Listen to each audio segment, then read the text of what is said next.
Students, so in our last video we have read up to rock, right? And we read that rocks are made up of minerals, and we also read that there are three types of different kinds of rocks, which are igneous rock, sedimentary rock, and metamorphic rock.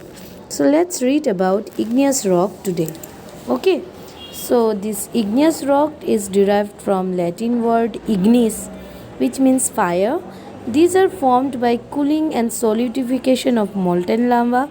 The fiery red molten lava inside the earth is called magma, and during a volcanic eruption it comes out to form the interior of the earth to its surface is called lava. So in the inside of the earth we know there is in molten magma, which are the liquid fire. Okay, and this molten magma of with time it comes out through volcanic eruption, and it known as lava. And this lava, when it cools down and it solidifies, and that solidification of that lava is known as solid thing is known as igneous rock. And this rock is also called as primary rock because all other type of rocks are formed from this igneous rock. Okay, these rocks are the pure rocks, and then they don't carry any fossils, etc.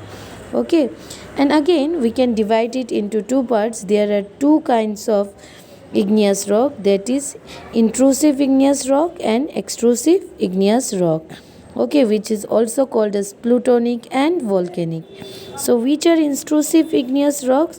When the molten magma cools down deep inside the earth crust, these intrusive igneous rocks are originated. They are called plutonic rocks. So this molten lava cools down inside the crust also. It comes out and it remains inside the crust, earth crust, and when it cools down, so we get igneous rock, plutonic igneous rocks, and we get these kinds of rock when we dig the crust. In the inside the crust we get, and some rocks and one example of plutonic igneous rock is granite, and grinding stones that you must have seen in your home also, these are made up of this igneous rock, plutonic igneous rock. And now extrusive igneous rock, when this molten lava comes out on the earth surface, when it comes down in the earth surface, we get extrusive igneous rock. Okay,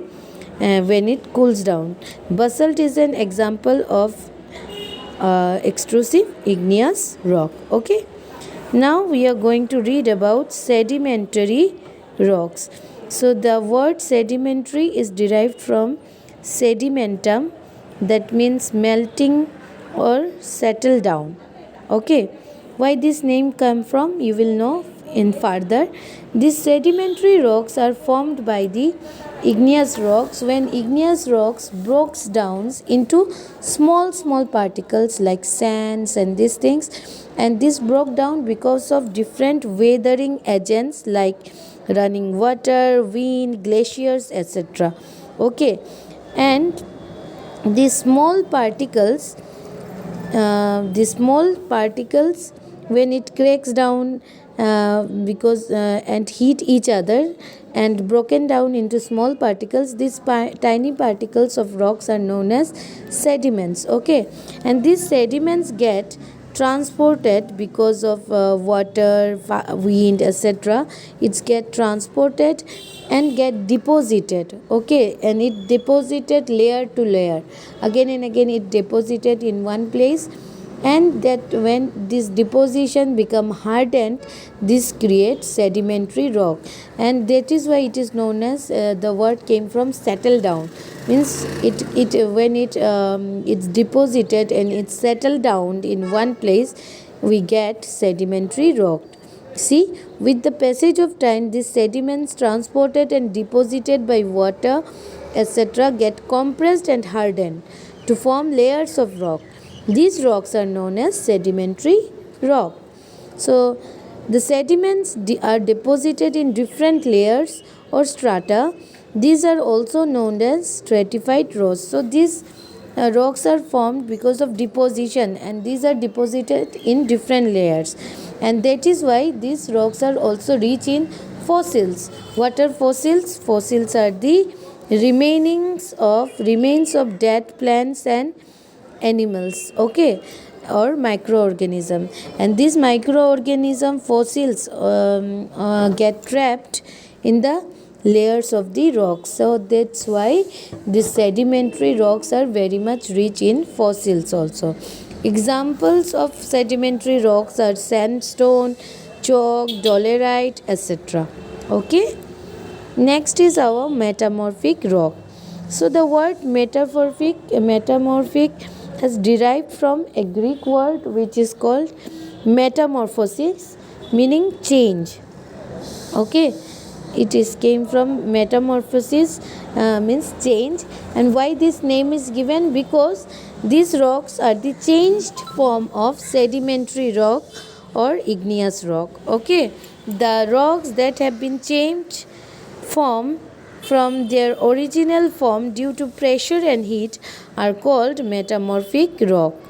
To form the metamorphic rock, the igneous rocks and sedimentary rock get changed under great heat and pressure. The process which form metamorphic rock takes place over long period of time. So it takes thousands of years to change the form from sedimentary and igneous rock to metamorphic rocks, and this change in form takes place because of extreme heat and pressure. In this table you will get the idea of which rock is changed to metamorphic rock. What like coal is changed to graphite, limestone is changed to marble, like this. So you do read this part at your home. Okay, now usefulness of rock, it is already known to you. We need rocks to make different materials like houses, building, utensils and many things, right? We use them in games also. Potash and phosphate, they are also used as chemical source, and we get it this from sedimentary rock. Okay, now rock cycle. What is rock cycle? Rock cycle is the process of change of one kind of rock to another kind of rock, is called as rock cycle.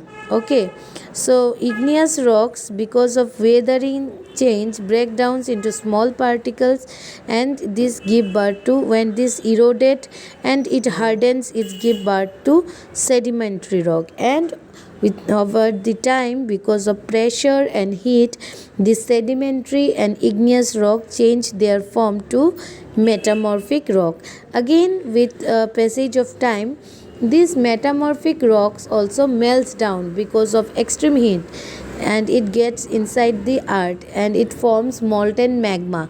And again this molten magma comes out through volcanic eruption and it forms igneous rock, and this way this cycle continues. Okay, and to complete a cycle it takes thousands of years. Okay, so this is all about rock and rock cycle. Okay, now we are going to read about minerals, which are very much important in our day-to-day life. Minerals are the main components of rock. We know that rocks are made up of mixture of minerals, right? These are natural inorganic substances which have definite chemical composition. Minerals have definite kind of chemical compositions. Rocks don't have any definite chemical composition, but minerals do have their own composition. A mineral can be made up of single element or more than one element. Copper, iron, gold are the example of metallic minerals, and mica, gypsums are non-metallic minerals. Usefulness of minerals. Minerals are very important for the advancement of mankind. If we look around us, you will see things are made up of minerals. Most of the things like rods, like vehicles, like computers, everything which are used in our day-to-day life to make our life easier and comfortable, most of the things are made up of minerals, right? Minerals are used in our day-to-day life. They are used in building houses, bridges, factories, etc. These are used in producing a number of things like computer, sunglasses, can, pencils, slates, etc. Coal, petroleum, and natural gases are used as fuel. So we run our vehicles because of these minerals like petroleum, coal, natural gases, etc. They also provide us with precious stones like gems, diamonds. So you get precious jewelries which are made up of gold, silver, and then we have diamond, then different jewels, then we have different stones. All we get from minerals. They also provides us with precious stones like gems and diamonds. Minerals like iron, uranium, aluminium are used in industries. They are also used to make different utensils. They are also used in the field of medicine and fertilizer.